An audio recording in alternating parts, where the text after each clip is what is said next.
تعمیر و تئوری تکنیک و ماشین‌آلات‌های کشاورزی با موسم کشتکاری بهاری این چاره‌بینی مهم کشاورزان پیش از آغاز کشتکاری بهاری در ناحیه واسه در سطح بلند آمادگی دایر گردید. جای برگزاری چاره‌بینی ترمینال مجمع تجارتی و خدمترسانی سلطان کبیر انتخاب گردیده. در این مکان از دهات‌های ناحیه زیاد از 200 مکانیزاتوران تکنیک‌های کشاورزی و ماشین‌آلات‌های کشاورزی را در این نمایش پیشنهاد کردند. در ناحیه وسه 812 تکنیکا موجود می باشد. از آن جمله تسمه‌چرخ 60 عدد، بین قطاری 149 عدد، نقلیاتی 603 عدد می باشد. در موسم این سال همه خودجگی دهخانی با کشتی کرد آماده کار می باشند.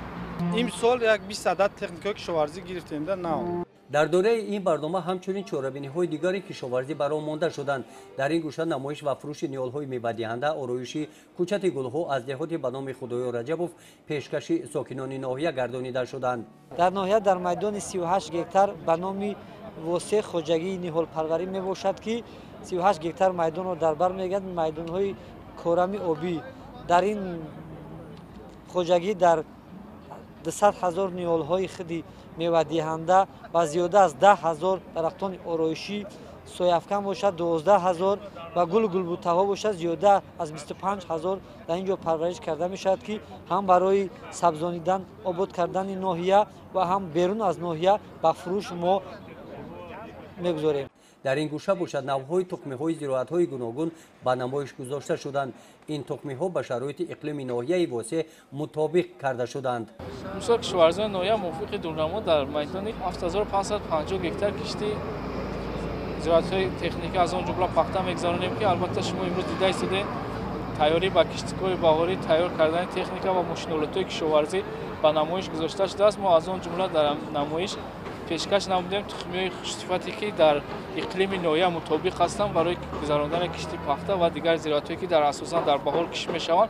امسال کشاورزان ناحیه نیت دارند که از نوع‌های چگیتی تخمی نوع فلش، خرزم و از جمهوری ازبکستان تخمی خوش‌صفت ما وارد کردگی هستیم. البته از آنها کشت نماییم و در حاصل خوبی دلخواه به دست بیاریم. سپس نمایندگان ریاست کشاورزی منطقه کلوب در یک جایگی با نمایندگان مقامات اجرایی حکومت دولتی ناحیه واسه از حالت تعمیر و تئوری تکنیک و ماشین‌آلات‌های کشاورزی دیده نموده عاید کارهای آمادگی به کشتکاری بهاری با مکانیزاتوران هم صحبت شده. در این سمت به آنها مصلحت‌های مفید دادند. در قسمت رسمی چاره‌بینی اجرا کننده وظیفه رئیس ناحیه واسه در برآمد خود قید نمودند که ناحیه واسه با کشتکاری بهاری پوره آماده می باشد. کشاورزان ناحیه مقصد دارند که دورنمای استحصالی را با سری بلند تامین نموده در تامین برنامه آذوقه‌واری مملکت سهم ارزنده خود را می‌گذارند. سپس در محیط ادانه اعضای مقامات اجرایی حکومت دولتی ناحیه واسه با سردار مجمع تجارتی و خدمترسانی سلطان کبیر در ناحیه واسه برای سهم مناسب گذاشتن در تربیت جوانان همچنین برابران خوجگی‌های دهقانی کارمندان جماعت‌های دهات مکانیزاتوران افتخارنامه و سپاسنامه‌ها تقدیم نمودند. در قسمت فرهنگی چاره‌بینی کارمندان بخش فرهنگی ناحیه با سرودهای دلنشین خاطر جمع آمدگان را بالیده گردانیدند.